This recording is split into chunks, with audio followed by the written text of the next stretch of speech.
আদিতপুর উপজেলার নবনির্বাচিত কমিটি দিয়েছে 13 সদস্য বিশিষ্ট কমিটি।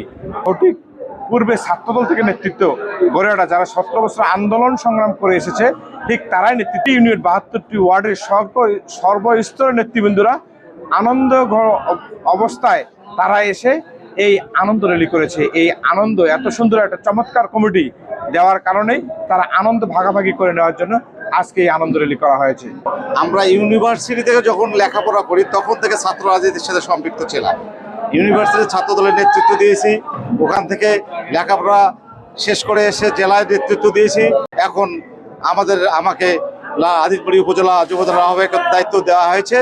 আমি আমার উপর আস্থা এবং বিশ্বাস রেখে যে দায়িত্ব দেওয়া হয়েছে সেটা সততা, নিষ্ঠা এবং ন্যায়পরায়ণতার সাথে আমরা সেই ইমানি দায়িত্ব আমরা পালন করার চেষ্টা করব। আমরা যেহেতু ছাত্র সমাজের নেতৃত্ব দিয়ে থাকি, বাংলাদেশ জাতীয়তাবাদী যুবদল এমন একটি দল যে দলটি সমস্ত নীতি নৈতিকতাকে রক্ষা করে সমাজের মানুষের কাছে নিজেকে গ্রহণযোগ্য হিসেবে তৈরি করতে পেরেছে বিধায় আজকে বাংলাদেশ জাতীয়তাবাদী যুবদল সারা বাংলাদেশের মানুষ যুবদলের সকল নেতৃবৃন্দকে গ্রহণ করেছে।